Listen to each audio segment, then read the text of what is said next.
تاکہ جو جو عمل ہوتا ہے آپ کی زبان پہ اللہ کا ذکر تر رہے۔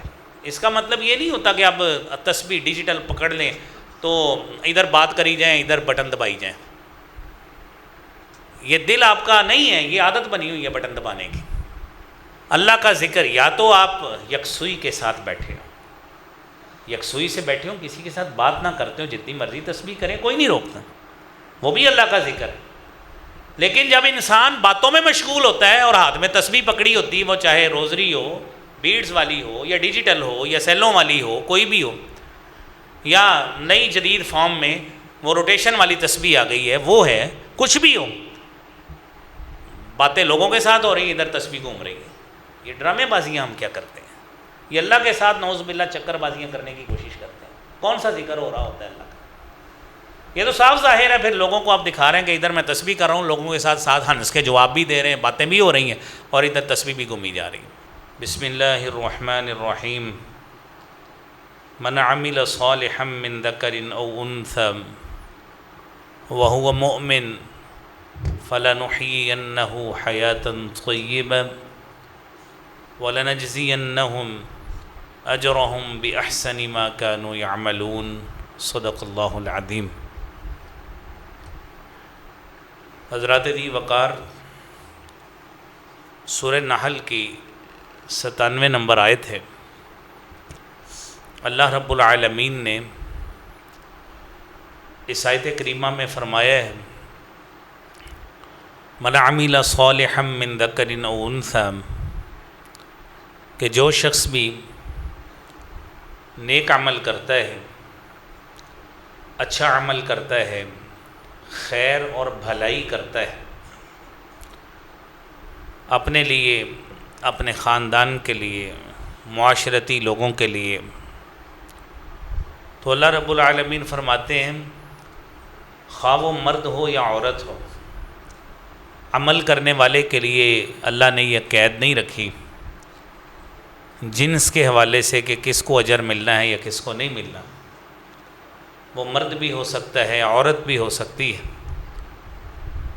لیکن شرط یہ لگائی ہے وہ مؤمن، وہ مومن ہونا چاہیے، ایمان اس شخص نے قبول کیا، مومن ہو۔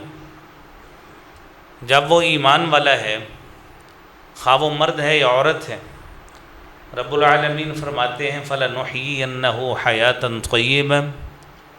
ہم اس کو پاکیزہ زندگی سے نوازیں گے۔ یہ پاکیزہ زندگی یہ دنیاوی اعتبار سے بھی اچھی زندگی ہے کہ جب تک انسان دنیا میں موجود ہے،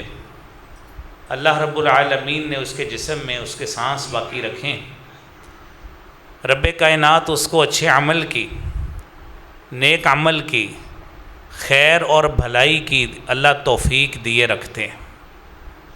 وہ اچھا عمل کرتا ہے، اپنے لیے اچھا کرتا ہے، اپنے گھر والوں کے لیے اچھا کرتا ہے، معاشرے کے لوگوں کے لیے اچھا کرتا ہے، اور اپنی زندگی کو پرسکون بناتا ہے، دوسروں کے لیے بھی سکون والی زندگی بناتا ہے۔ میرے عزیز بھائیوں، یہ ہے دنیا کا حصہ۔ اس کا آیت کا دوسرا حصہ یہ ہے جو آخرت کے حوالے سے اللہ رب العالمین فرماتے ہیں وَلَنَجْزِيَنَّهُمْ أَجْرَهُمْ بِأَحْسَنِ مَا كَانُوا يَعْمَلُونَ، ہم ان کو ان کا اجر دیں گے بِأَحْسَنِ مَا كَانُوا يَعْمَلُونَ، اس سے بھی اچھا دیں گے جو یہ لوگ عمل کرتے رہے۔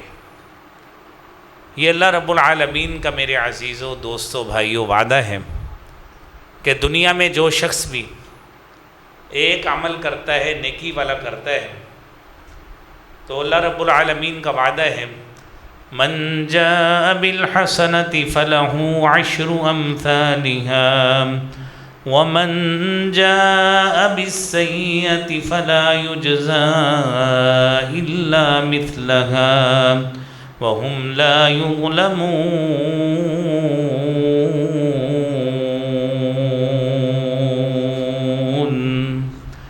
جو شخص نیکی کرتا ہے، اللہ رب العالمین کی طرف سے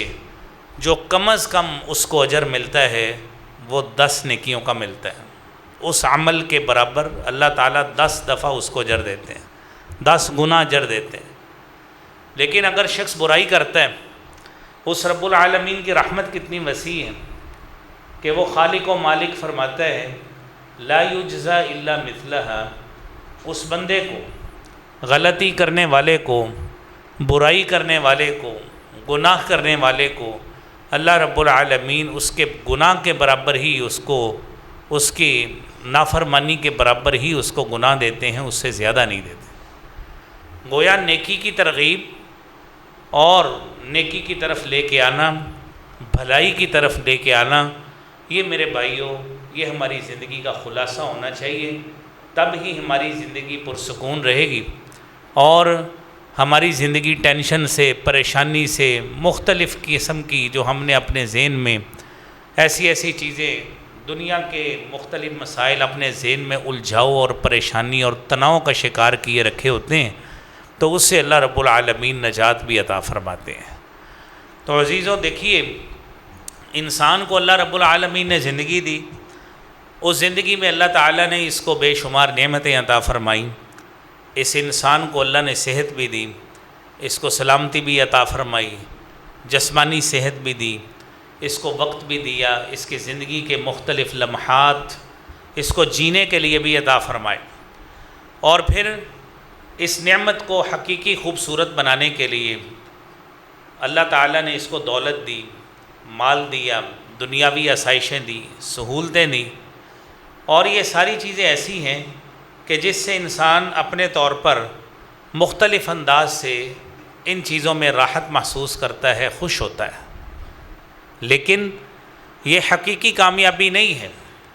یہ دنیاوی لحاظ سے شاید اس سے انسان کو دنیا میں آسودگی مل جاتی ہو،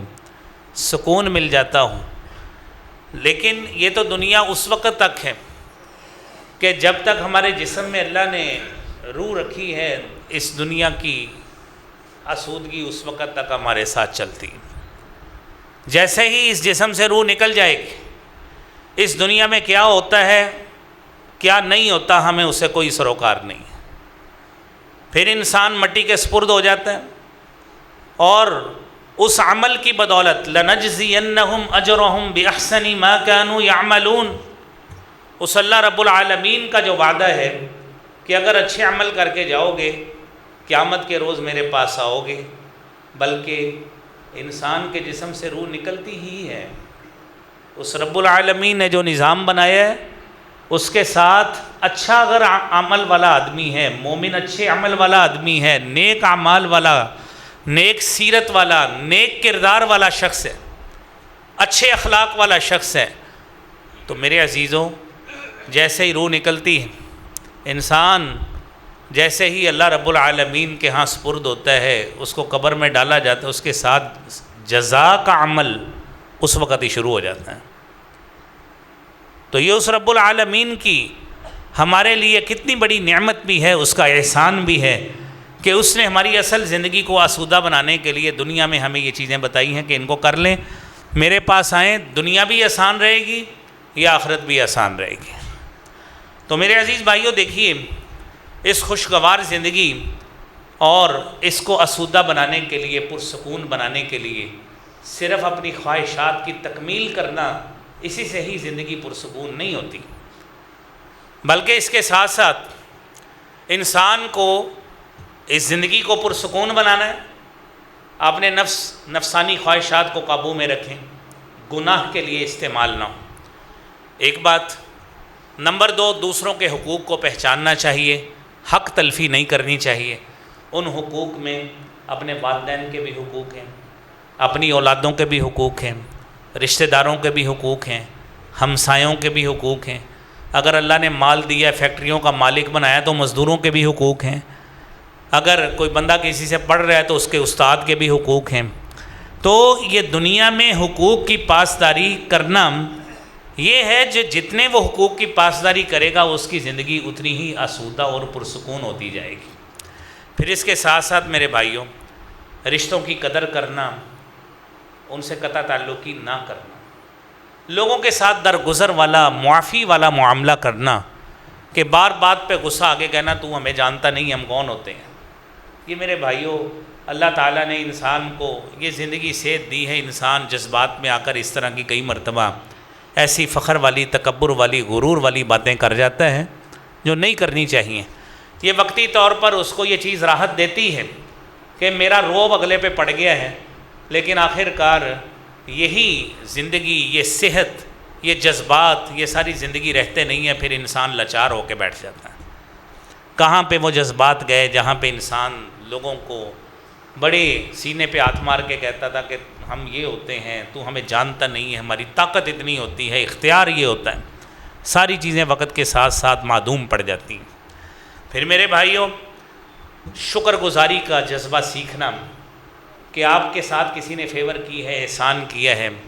آپ کی کسی نے مالی مدد کر دی، یا ویسے کئی معاملات زندگی میں ہوتے ہیں، کوئی کسی کے کام آ گیا ہے، آپ اس کے ساتھ اس کی قدر دانی کرتے ہوئے شکر گزاری کے اس کے لیے الفاظ بولیں۔ اگر آپ کی طرف سے کسی سے غلطی ہو گئی ہے، آپ کی طرف سے کسی کی حق تلفی ہو گئی ہے، آپ نے کسی کے ساتھ بولنے بلانے میں کوئی اونچ نیچ کر دی ہے، اس سے درگزر کا سوال کیجئے کہ اس سے معافی مانگے۔ اس سے انسان میرے بھائیوں چھوٹا نہیں ہوتا، بڑا ہوتا ہے۔ اللہ کے نبی صلی اللہ علیہ وآلہ وسلم نے فرمایا، ما تواضع احد للہ الا رفعہ، بندہ جب بھی یہ عاجزی انکساری اختیار کرتے ہوئے اپنے آپ کو نیچے کر کے کسی کے ساتھ معاملہ ٹھیک کرتا ہے نا، میرے محبوب پیغمبر جناب محمد الرسول اللہ صلی اللہ علیہ وآلہ وسلم نے فرمایا الا رفعہ، اس کے اس جذبے اور عادت کی بدولت اللہ اس کو بلندی عطا فرماتے ہیں۔ تو یہ میرے بھائیوں، آپ جب لوگوں کے ساتھ ٹینشن والا معاملہ بنائیں گے، رشتہ دار آپ سے بولتے نہ ہوں، مزدوروں کی حق تلفی آپ کریں، ہمسایوں کے ساتھ آپ کی بنی نہ ہو، لین دین کے معاملات ڈسٹرب ہوں، آپ کی زندگی کیسے پرسکون ہو؟ آپ کو نیند بھی صحیح نہیں آئے گی، گھر میں اولاد سے تناؤ، بیوی بچوں سے تناؤ، بازار جائیں، بازار میں دکانداروں کے ساتھ تناؤ والی کیفیت ہو، مسجد میں آئیں لوگوں کے ساتھ ادھر لڑتے رہیں، تو زندگی تو میرے بھائیوں یہی 3-4 سینٹر ہوتے ہیں ہر شخص کے پاس جہاں پہ اس کی زندگی گزرتی ہے، یا گھر ہوتا ہے، یا اس کا بازار مارکیٹ ہوتی ہے، اس کی فیملی رشتہ دار ہوتے ہیں، ہمسائے ہوتے ہیں، یا مسجد ہوتی ہے، 4-5 جگہ ہوتی ہیں۔ تو انسان کو یہ سوچنا چاہیے زندگی کو سکون والا بنانا ہے، پریشانی والا نہیں بنانا۔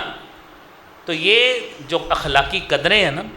ان کو اپنا کر میرے بھائیوں میری اور آپ کی، ہم سب کی زندگی بڑی پرسکون بنے گی۔ جب لوگوں کے ساتھ تناؤ والی کیفیت نہیں ہوگی، لین دین کے معاملات ڈسٹرب نہیں ہوں گے، رشتہ داروں کے آپ کے ساتھ بڑے اچھے تعلقات ہوں، حقوق کی پاسداری آپ کر رہے ہوں، تو آپ کو بڑی پرسکون نیند بھی آئے گی، پریشانی بھی نہیں ہوگی، اور زندگی بڑی آسودہ حال گزرے گی۔ اور یہی وہ زندگی ہے جس کو اللہ رب العالمین فرماتے ہیں لَنُحْيِيَنَّهُ حَيَاةً طَيِّبَةً، کہ آپ یہ اچھے اعمال کرتے رہیں، رب العالمین کا وعدہ ہے آپ کو پاکیزہ زندگی بڑی سکون اور راحت والی ہم عطا فرمائیں گے۔ تو اسی زندگی کے حوالے سے بھائیوں ہمیں کچھ کام کرنے چاہیے۔ پہلی بات، اللہ تعالیٰ نے ہمیں ایمان دیا ہے، الحمدللہ ہم سب مومن لوگ ہیں، ہم نے ایمان کو قبول کیا۔ ہم میں سے ہر شخص، ہمارے گھر والے بھی، ہمارے اہل و عیال بھی، ہمارے آباء و اجداد بھی اس بات کا اعلان کرنے والے ہیں کہ اشہدو ان لا الہ الا اللہ و اشہدو ان محمدًا عبدہ و رسولہ۔ ہر شخص اس بات کا اقرار ہے، ایمان ہم نے قبول کیا ہے۔ اور ایمان کے بعد اب اگلا کام یہ ہے کہ نیک عمل۔ ایمان کافی نہیں ہے، ایمان لا کر یہ بنیاد فراہم کر دی جو نجات دینے والی ہے۔ اب اس بنیاد کو خالی بنیاد کے ساتھ رہائش اختیار نہیں ہوتی، آپ جانتے ہیں، اس کے اوپر بلڈنگ بنائی جاتی، اس کے پلر کھڑے کیے جاتے ہیں۔ حدیث میں آتا ہے نا، بنی الاسلام علی خمس، اسلام کی بنیاد 5 ارکان پہ ہے، ٹھیک ہے؟ اس میں یہی شہادت ہے، 2 شہادتیں ہیں، اللہ کی وحدانیت کی اور جناب رسول اللہ صلی اللہ علیہ وآلہ وسلم کی رسالت کی شہادت۔ نماز قائم کرنا، زکوٰۃ ادا کرنا، بیت اللہ کا حج کرنا، رمضان کے روزے رکھنا، یہ آپ کی عمارت بن رہی ہے، نیک عمل کرتے جائیں گے، اللہ رب العالمین جس طرح ایک بلڈنگ کی مثال ہے، چھت بھی ڈل گئی، اس کو سجانے کے لیے جتنے نیک اعمال کرتے جائیں گے آپ کا وہ محل اللہ رب العالمین جو دنیا میں تصوراتی ہے، حقیقت میں آپ کے لیے وہ جنت میں تیار ہو رہا ہوتا ہے۔ دنیا میں یہ پھر پرسکون زندگی ہوگی۔ تو میرے بھائیوں، ایمان کے بعد نیک عمل، سب سے پہلی بات اللہ فرماتے ہیں ما خلقت الجن والانس الا لیعبدون، میں نے جنوں اور انسانوں کو پیدا ہی اس مقصد کے لیے کیے، لیعبدون، کہ وہ میری عبادت کریں۔ اب اللہ رب العالمین کی عبادت میرے بھائیوں، میں نے کئی مرتبہ خلاصے کے ساتھ ایک دن کی پریکٹس جو ہے وہ بیان کی کہ آپ کا سارا دن عبادت میں گزر سکتا ہے، اور عبادت کا مطلب، نیک عمل کا مطلب یہ نہیں ہے صرف کہ جب تک آپ مصلی پہ موجود رہیں گے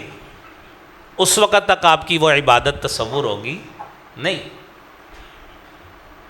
آپ نے ایمان قبول کیا، بہت اچھی بات۔ اب ایک دن ایک بالغ آدمی ہے، عقل اس کی کام کرتی ہے، بیوقوف پاگل نہیں ہے، کیا کرے گا؟ آپ سب سے پہلے آپ اٹھے ہیں، اللہ کے پیارے حبیب صلی اللہ علیہ وآلہ وسلم تہجد کے وقت اٹھتے، سورہ آل عمران کی آخری آیات پڑھتے، ان فی خلق السماوات والارض واختلاف اللیل والنہار لآیات لأولی الالباب الذین یذکرون اللہ قیاما وقعودا وعلی جنوبہم ویتفکرون فی خلق السماوات والارض ربنا ما خلقت هذا باطلا سبحانك فقنا عذاب النار۔ سب سے پہلے آپ اٹھیں، بیدار ہوئے، آپ صلی اللہ علیہ وآلہ وسلم اپنی آنکھوں کو اس طرح کرتے۔ اب آپ اٹھ کے اپنے آپ کو صحت مند، تن و مند یا حشاش بشاش کرنے کے لیے، انسان جب اٹھتا ہے نا تو فوری اٹھ کے کھڑا ہوتا ہے، تو اس کے جسمانی کیفیت، خون کی گردش اس طرح نہیں ہوتی، اسی لیے حکماء اطباء کہتے ہیں کہ 1-2 منٹ آپ بستر سے ٹانگیں نیچے کر کے بیٹھیں تاکہ بلڈ سرکولیشن آپ کی پراپر ہو جائے۔ جوانوں کو اور مسئلہ ہوتا ہے، جس طرح بندہ عمر میں بڑھتا رہتا ہے اس کی جسمانی کیفیت بدلتی رہتی ہے، فوری اٹھ کے کھڑے ہوں گے گر جائیں گے۔ دعا پڑھی الحمدللہ الذی احیانا بعدما اماتنا والیہ النشور، سنت پہ عمل ہو گیا۔ یہ آیات بینات آپ صلی اللہ علیہ وآلہ وسلم پڑھتے ہیں۔ اچھا، اب کیفیت یہ ہے، آپ نے تہجد پڑھی آپ صلی اللہ علیہ وآلہ وسلم نے، اب آپ صلی اللہ علیہ وسلم نبی جو ہے نا، نبی جو بھی عمل کرتے ہیں نا ایک مرتبہ وہ ساری زندگی چھوڑتے نہیں۔ قرآن کریم میں اللہ نے فرمایا وَمِنَ اللَّيْلِ فَتَهَجَّدْ بِهِ نَافِلَةً لَكَ عَسَىٰ أَن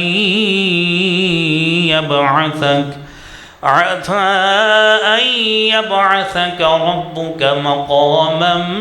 مَحْمُودًا۔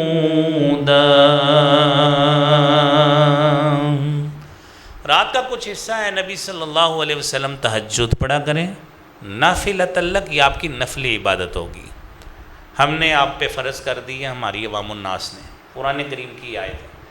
لیکن تخصیص انبیاء کی یہ ہے کہ نبی جو عمل ایک مرتبہ کر لیتے ہیں ساری زندگی چھوڑتے نہیں۔ آپ نے تہجد پڑھ لی، ساری زندگی پھر چھوڑی نہیں۔ اب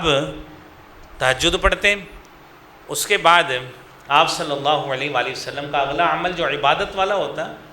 فجر کی نماز پڑھتے ہیں۔ اب دیکھیں نا، ان ساری چیزوں کے لیے پہلے پاکیزگی اختیار کرنا، طہارت کرنا، وضو کرنا، یہ چیزیں شامل ہیں، اور وہ سارے عمل اس طرح ہوں جو آپ صلی اللہ علیہ وآلہ وسلم نے بتائے۔ آپ باتھ روم میں گئے، جاتے وقت دعا پڑھیں جو اللہ کے نبی صلی اللہ علیہ وسلم نے بتائی، نکلتے وقت وہی دعا پڑھیں جو آپ نے بتائی۔ آپ کا اندر جانا بھی نیک عمل لکھا جائے گا۔ آپ نے نکل کے وضو کیا، وضو کر کے آپ نے نماز، گھر سے باہر نکلے، مسجد میں آئے، گھر سے نکلتے وقت آپ نے وہ دعا پڑھی جو گھر سے نکلنے کی دعا ہے، مسجد میں آئے، مسجد میں داخل ہونے کی دعا پڑھی، نماز پڑھی، نماز کے بعد بیٹھے رہتا، آپ نے اذکار میں مسنون کیے، اس کے بعد آپ چلے گئے، آپ نے جا کے سارا دن کمائی کی اور کاروبار میں جھوٹ نہیں بولا، لوگوں کے ساتھ خیر خواہی کی، کسی کے ساتھ فراڈ نہیں کیا، حلال کمائی کی، لوگوں کے ساتھ اپنے مال تجارت کے حوالے سے سچ بولا،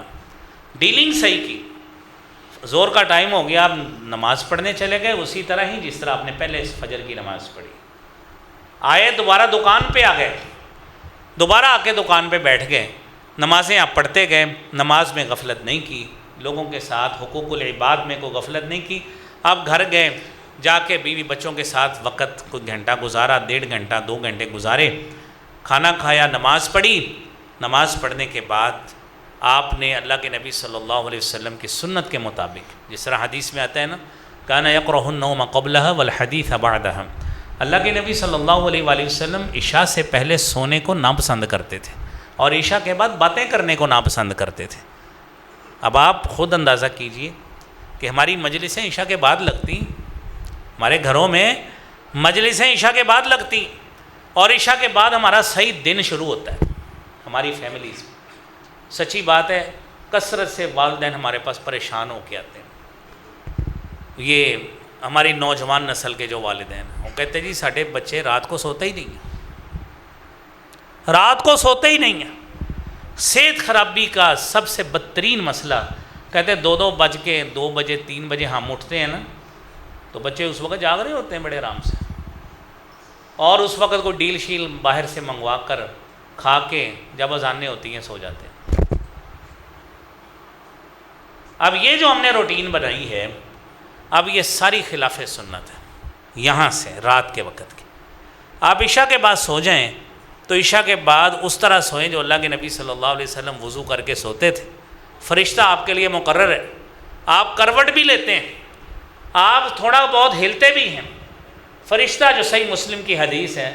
اللہ تعالیٰ نے جو فرشتہ مقرر کیا ہے آپ کے سرانے کھڑا ہوتا ہے،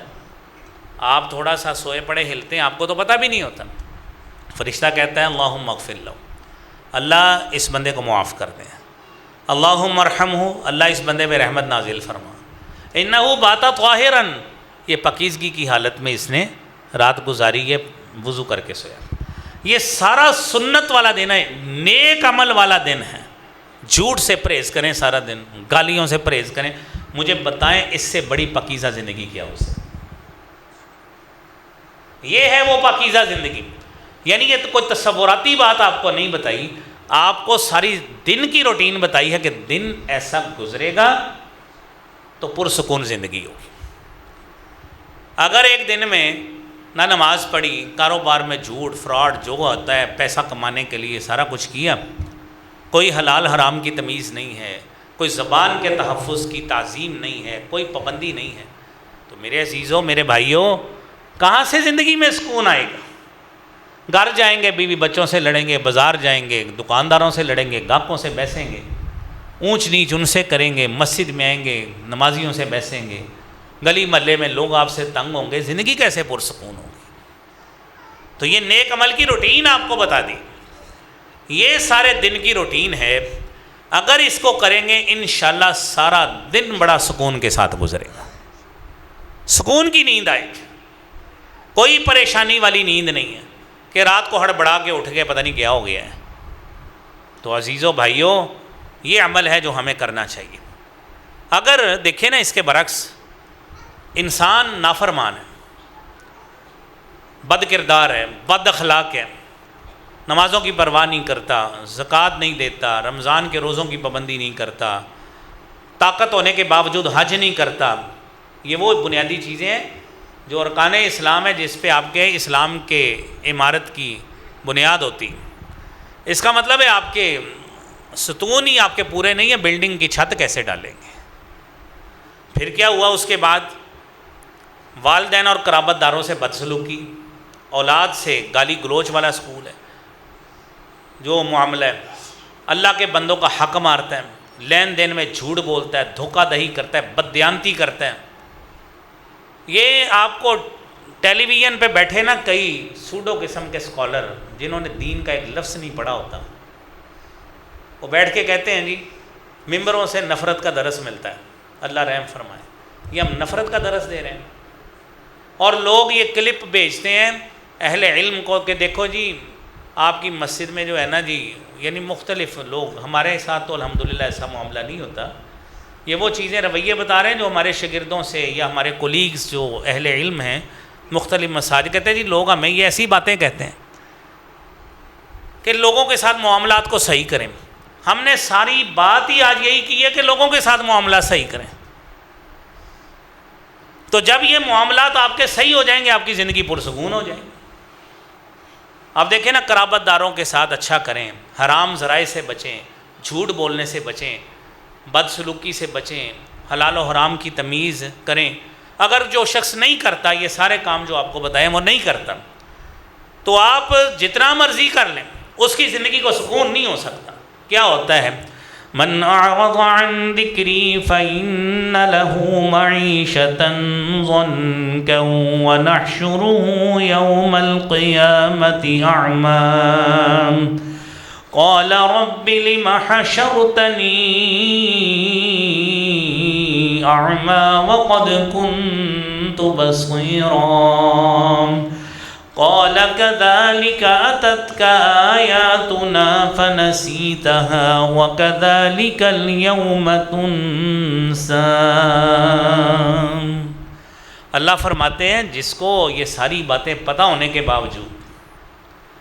اب یہ جتنی باتیں کی ہیں پتہ ہر شخص کو ہے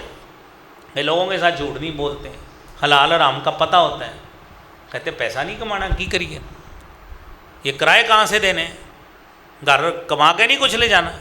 اتنا جھوٹ بولنا پڑتا ہے ورنہ گاہک مانتا نہیں ہے. یہ ہم نے خود اپنے قدریں سیٹ کی ہوئی ہیں بازار مارکیٹ میں.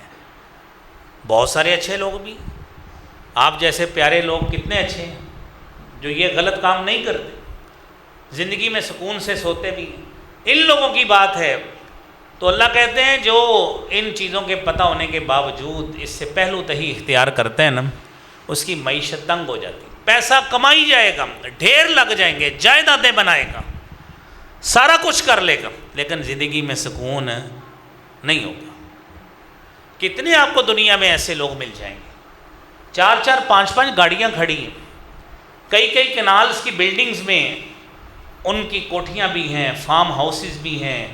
اور اپنے آپ کو ریلیکس کرنے کے لیے مسائر رکھے ہوئے ہیں، گھوڑ سواری کے لیے فارم ہاؤس میں ساری چیزیں سہولتیں موجود ہیں، لیکن کہتے ہیں رات میں یار نیند کوئی نہیں جاندی، نیند نہیں آتی رات کو. اور یہ وہ تنگی ہے، یہ وہ بے سکونی ہے جو ان چیزوں کی وجہ سے آتی ہے. اللہ کہتے ہیں دنیا میں تو یہ ہوگا، یہ معیشت کی تنگی یہ نہیں ہوتا کہ جیب میں پیسے نہیں ہوتے، اکاؤنٹ بھی پیسوں سے بھرے ہیں، جائیدادیں بھی لی ہیں، 6-6 10-10 20-20 دکانیں، پلازے، بڑا کچھ خریدا ہوگا، مالز بنائے ہوں گے، لیکن زندگی میں سکون نہیں ہے. سکون اسی کو ہے جو سچے اچھے کام کرتا ہے. یہ تو دنیا میں ہوا. تو اللہ کہتے ہیں نحشرہ یوم القیامت اعمی، قیامت کا روز ہوگا ہم اس کو اندھا کر کے اٹھائیں گے، ہم اس کو اندھا کر کے اٹھائیں گے. یہ ایسے لوگ آپ کو زکوٰۃ چور ملیں گے، یہ زکاتیں ادا نہیں کرتے، یہ ٹرسٹ کے نام سے انہوں نے فیک چیزیں بنائی ہوتی ہیں، انکم ٹیکس کے لوگوں کو، FBR کے لوگوں کو خرید کر 2 نمبر طریقے سے انہوں نے ٹرسٹ بنا کے جائیدادیں اپنی زکوٰۃ سے بچنے کے لیے اس کے نام کی ہوتی ہیں. پھر زندگی میں سکون نہیں ہے، اور بیٹھے ملکی حالات پہ، بین الاقوامی حالات پہ تبصرے کر رہے ہوں گے، خود اتنے بڑے چور اور ڈاکو ہوتے ہیں، خود کیفیت یہ ہوتی ہے. تو اللہ کہتے ہیں قیامت کا روز ہوگا، ہم اس کو اندھا کر کے اٹھائیں گے، اور بندہ کہے گا لما حشرتنی اعمی، اللہ تو نے مجھے اندھا کر کے کیوں اٹھایا ہے، میں تو بڑا دنیا میں دیکھنے والا تھا، مجھے تو ساری چیزیں بڑی نظر آتی تھی. اللہ کہیں گے کذالک اتتک آیاتنا فنسیتہا، ہماری آیات تیرے پاس آئیں، فنسیتہا، تو اس کو بھول گیا. وَكَذَلِكَ الْيَوْمَ تُنْسَى، آج کے دن تیری ہمارے ہاں کوئی وقت نہیں، ہم تجھے بلا رہے ہیں۔ کدھر گیا ساری زندگی کا سارا کچھ اکٹھا کیا ہوا تھا؟ ایک بات ایمان اور نیک عمل۔ دوسری بات اپنی زبان کو اللہ کے ذکر سے تر رکھیں، زندگی پرسکون چاہیے، زندگی میں عیش چاہیے، سکون چاہیے، اپنی زبان کو اللہ کے ذکر سے تر رکھیں۔ جس طرح مختلف اوقات کی باتیں آپ کو پہلی بات میں بھی بتائیں، اللہ فرماتے ہیں الذین آمنوا وتطمئن قلوبهم بذکر اللہ الا بذکر اللہ تطمئن القلوب،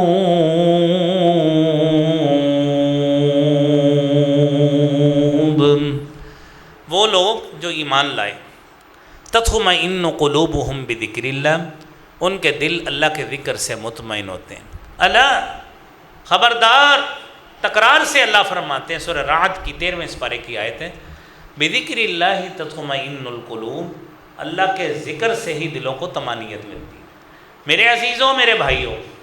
دیکھیں آپ کھانا بھی کھاتے ہیں نا تو بسم اللہ پڑھ کے کھائیں۔ آپ کھانا کھا کے کھانا ختم کرتے ہیں اس وقت بھی دعا پڑھیں۔ پانی پیتے ہیں بسم اللہ پڑھ کے پانی پئیں، سنت کے مطابق کم از کم 3 سانس ایک گلاس کے میں لیں، ٹھیک ہے؟ بازار میں جاتے ہیں، بازار میں داخلے کی دعا پڑھیں، تاکہ جو عمل ہوتا ہے آپ کی زبان پہ اللہ کا ذکر تر رہے۔ اس کا مطلب یہ نہیں ہوتا کہ آپ تسبیح ڈیجیٹل پکڑ لیں تو ادھر بات کری جائیں، ادھر بٹن دبائی جائیں۔ یہ دل آپ کا نہیں ہے، یہ عادت بنی ہوئی ہے بٹن دبانے کی۔ اللہ کا ذکر یا تو آپ یکسوئی کے ساتھ بیٹھے ہوں، یکسوئی سے بیٹھے ہوں، کسی کے ساتھ بات نہ کرتے ہوں، جتنی مرضی تسبیح کریں، کوئی نہیں روکتا، وہ بھی اللہ کا ذکر ہے۔ لیکن جب انسان باتوں میں مشغول ہوتا ہے اور ہاتھ میں تسبیح پکڑی ہوتی ہے، وہ چاہے روزری ہو، بیڈز والی ہو، یا ڈیجیٹل ہو، یا سیلوں والی ہو، کوئی بھی ہو، یا نئی جدید فارم میں وہ روٹیشن والی تسبیح آ گئی ہے، وہ ہے، کچھ بھی ہو، باتیں لوگوں کے ساتھ ہو رہی ہیں، ادھر تسبیح گھوم رہی ہے۔ یہ ڈرامے بازیاں ہم کیا کرتے ہیں؟ یہ اللہ کے ساتھ نعوذ باللہ چکر بازیاں کرنے کی کوشش کرتے ہیں۔ کون سا ذکر ہو رہا ہوتا ہے اللہ کا؟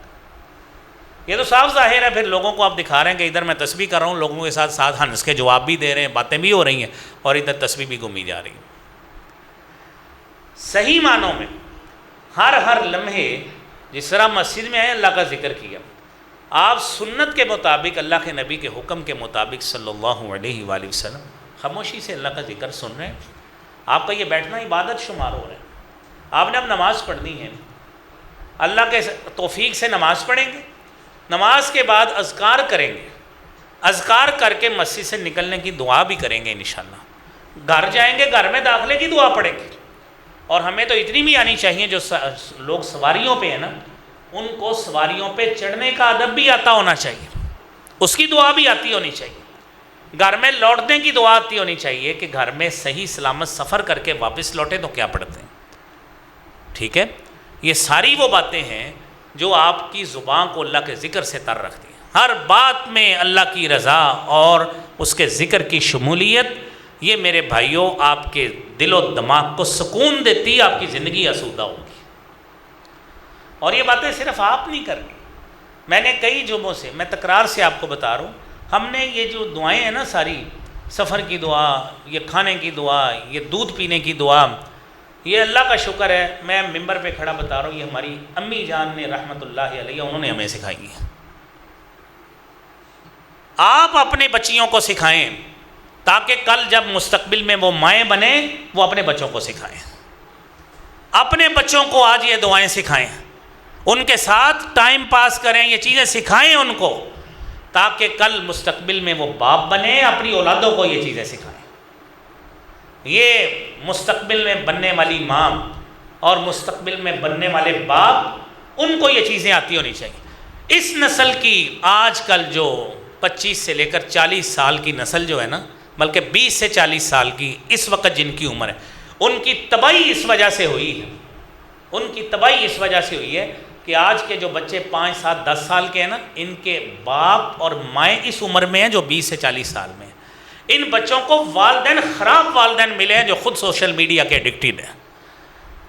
ان کو خراب والدین ملے ہیں جن کی خود تربیت نہیں ہوئی، اور نہ وہ اپنی تربیت کرانا چاہتے ہیں، نہ کسی عالم کے پاس بیٹھتے ہیں، نہ کسی دیندار کے پاس بیٹھتے ہیں، نہ مسجد میں آتے ہیں۔ جب وہ خود ٹھیک نہیں ہونا چاہتے، آگے اپنی اولادوں کو کیسے ٹھیک کریں گے؟ زندگی کیسے پرسکون ہوگی؟ گھر میں جا کے لڑیں گے، بازار میں لوگوں سے بیسیں گے، برداشت تھوڑی بہت بھی نہیں ہے، تھوڑی تھوڑی بات پہ لوگوں ساتھ بد کلامی کرنا اور گالی گلوچ پہ اتر آنا، اور آگے سے کہنا جی ہمیں شعور آیا، ہمیں پتہ تو اب لگا ہے کہ آپ کے ساتھ بد کلامی بھی کر سکتے ہیں، یہ تو ہمیں اب پتہ لگا ہے کہ اس طرح بحث کرنی ہمارا حق ہے۔ میرے عزیزوں، میرے بھائیوں، یہ دینی اقدار نہیں ہے۔ ان بچوں کی تربیت کرنا اس سے پہلے ضروری ہے کہ اپنی تربیت پہلے ہوئی ہو۔ اور آج جو ہمارے پاس بچے موجود ہیں، وہ چاہے جوان بھی ہیں، ٹین ایج بھی، بطور باپ بطور ماں ان کو وقت دیں، ان کو یہ چیزیں سکھائیں کہ اپنی زندگی کو پرسکون ایسے بناتے ہیں تاکہ مستقبل میں 2 4 5 7 10 سال بعد جب ان کی شادیاں ان کو پتہ ہو کہ یہ باتیں ہمارے والدین نے سکھائی، اب ہم نے اپنی اولادوں کو سکھانی۔ تو یہ کام میرے بھائیوں کرنے والے ہیں جو ہمیں ہمیشہ کرتے رہنا چاہیے۔ پھر اس کے بعد تیسرا بڑا نقطہ یہ ہے اللہ کا خوف اور ڈر۔ اللہ کے نبی صلی اللہ علیہ وآلہ وسلم نے فرمایا اتق اللہ حیثما کنت، اللہ سے ڈرو جہاں پہ بھی ہو۔ آج اس جن زی کی تربیت ہونے والی، یہ جن زی جنریشن زی جو ہے نا، جو سوشل میڈیا کی آتی ہے، جو سب سے بگڑی ہوئی اولادیں ہیں، ان کی تربیت اس نہج پہ ہونے والی ہے کہ ان کو بتایا جائے پتر صرف اس وقت نہیں ڈرتے ہوتے جب میں سامنے ہوں، جب میں نہیں ہوتا اللہ تجھے اس وقت بھی دیکھ رہا ہے۔ اگر آپ نے اپنی اولاد کے دل میں، اس جن زی کے، اس ٹین ایجر کے دل میں آج آپ نے یہ خوف پیدا کر دیا، آپ کی دنیا کی زندگی بھی پاکیزہ ہو جائے گی، اس کی بھی پاکیزہ ہو جائے گی۔ یہ اولادیں خراب اس وجہ سے ہوئی ہیں کہ والدین اپنی مصروفیت، اولاد اپنی مصروفیت، والدین کو پتہ ہی نہیں ہے اولاد کرتی کیا پھرتی، کوئی پتہ نہیں۔ باپ ادھر بحث کرتا نہیں تھکتا۔ ہم نے کئی والدین کو ان کے بچوں کا بتایا، وہ آپ ہمارے ساتھ بحث کر رہے ہیں، اپنے بچے کا پتہ ہے، وہ جائیں جا کے ویب پیتا پکڑا گیا ہے، پوڈ پیتا پکڑا گیا، آپ کو پتہ ہی کچھ نہیں ہے، اب ہمارے ساتھ بحث کر رہے ہیں جی بچوں کو اخلاقیات سکھائیں۔ یعنی یہ کیفیت ہے۔ ہمارے پاس تو الحمدللہ ادارے ہیں، یہ بھی ہے، ادھر بھی ہے، یونیورسٹی پوری ہے جہاں پہ اتنی بڑے مسائل بنتے ہیں، یعنی جوان لوگوں کے مسائل جو ہیں۔ تو آپ کو یہ ساری باتیں کرنے کا مقصد یہ ہے عزیزو، جاگیے، اپنی زندگی کو پرسکون بنانے کے لیے، اپنی اولادوں کی زندگی کو آسودہ کرنے کے لیے نہیں ہوتا کہ ان کو مہنگے مہنگے موبائل لے دیں، بڑے بڑی گیجٹس لے دیں، یا لیپ ٹاپس لے دیں، اچھی اچھی گاڑیاں لے دیں۔ ان کو ان تعلیمات کا عادی بنائیں، انہیں سکھائیں بیٹا ہم سو بھی جاتے ہیں نا، تیرے پاس اکیلا کمرہ ہے، تیرے پاس الیکٹرانک گیجٹ ٹیب موجود ہے، میں نے تجھے وہ فلاں پرو میکس 17 بھی لے دیا ہے، اتنے پیسے لگا دیے، اس کا مطلب یہ نہیں ہے اللہ سے ڈرنا بند کر دو، اللہ تجھے دیکھ رہا ہے۔ یہ احساس پیدا کرنے کی ضرورت ہے۔ ہم سمجھتے ہیں کہ جی بچوں کو نہ نہیں کرتے ہوتے ہیں، بچہ جو چیز مانگے لے دیں، اللہ نے آپ کو سہولت دی، لے دیں، کوئی نہیں نہ کر۔ اس پہ چیک اینڈ بیلنس رکھنا اور اس کا مشاہدہ کرنا ان والدین کی ذمہ داری ہے، ورنہ قیامت کے دن آپ مجرم ہوں گے کہ اللہ نے آپ کو سارے وسائل دیے تھے، آپ کس کاموں میں لگا کے آ گئے۔ لہذا اللہ کا ڈر سامنے بھی، خفیہ بھی، اکیلے کمرے میں بھی، رات کی تنہائیوں میں بھی، دفتر میں بھی، مسجد میں بھی، مسجد کے کونوں میں بھی، گھر کے کونوں میں بھی، دکان میں بھی، گودام میں بھی، ہر جگہ پہ یہ احساس ارے انسان اپنے اندر پیدا کر لے کہ اللہ تجھے دیکھ رہا ہے۔ اس کے مشاہدے کی قوت، وہ لطیف و خبیر ذات ہے، وہ علیم بذات الصدور ہے، ہمارے دلوں میں بھی جو وسوسے آ رہے ہوتے ہیں اللہ اس کو بھی جانتا ہے۔ تو میرے بھائیوں یہ احساس پیدا کرنے کی ضرورت ہے۔ تو اگلی چوتھی بات آج کے حوالے سے کہ اللہ تعالیٰ نے آپ کو نعمت دی ہے، دنیا دی، مال دیا، دولت دی، اولاد دے دی، اللہ کا شکر ادا کریں۔ قرآن کریم میں اللہ فرماتے ہیں وَإِذْ تَأَذَّنَ رَبُّكُمْ لَئِن شَكَرْتُمْ لَأَزِيدَنَّكُمْ وَلَئِن كَفَرْتُمْ إِنَّ عَذَابِي لَشَدِيدٌ۔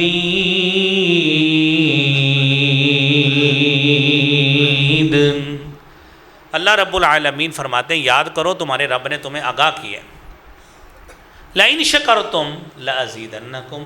اگر تم شکر گزاری کرو گے نا تو میں اللہ تمہیں مزید دوں گا۔ بھئی اس اللہ کا اس سے بڑا کیا احسان ہے، اس نے ہمیں مومن بنایا ہے، ایمان کی دولت سے نوازا ہے، جناب رسول اللہ صلی اللہ علیہ وآلہ وسلم کو امتی بنایا ہے۔ لَقَدْ خَلَقْنَا الْإِنسَانَ فِي أَحْسَنِ تَقْوِيمٍ،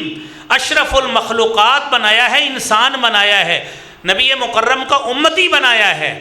اور اللہ نے ہمیں نیک عمل کرنے والا بنایا ہے۔ اس سے بڑی اللہ کی طرف سے ہمارے اوپر کیا سعادت ہو سکتی ہے، کتنی بڑی سعادت۔ اب آگے یہ ہے اللہ تعالیٰ نے اس معاشرے کی زندگی گزارنے کے لیے کسی کو آپ کا رشتہ دار بنایا، کسی کو ہمسایہ بنایا، کسی کو استاد بنا دیا، کسی کو شاگرد بنا دیا، کسی کو لیبر بنا دیا، کسی کو مزدور بنا دیا، کسی کو کسی جگہ پہ افسری دے دی، کسی کو نوکری دے دی۔ یہ نظام قدرت ہے جو چل رہا ہے۔ میرے بھائیوں، انسان کے ساتھ فیور بھی کرتا ہے، احسان بھی کرتا ہے۔ تو یہاں پہ یہ ہے، حدیث میں آتا ہے من لم یشکر الناس لم یشکر اللہ، جو لوگوں کا قدردان نہیں نہ ہوتا وہ اللہ کا بھی قدردان نہیں ہوتا۔ آپ کے بھائی نے، آپ کے عزیز نے آپ کی کو مالی مدد کر دی یا ویسے کو مدد کر دی، کو دنیا میں آپ کے ساتھ کو مسئلہ حل کرنے میں مدد کر دی، آپ اس کا شکریہ ادا کریں کہ اللہ تعالیٰ آپ کو جزائے خیر دے، آپ نے فلاں جگہ پہ میری مدد کی۔ کچھ نہیں ہوتا اس سے،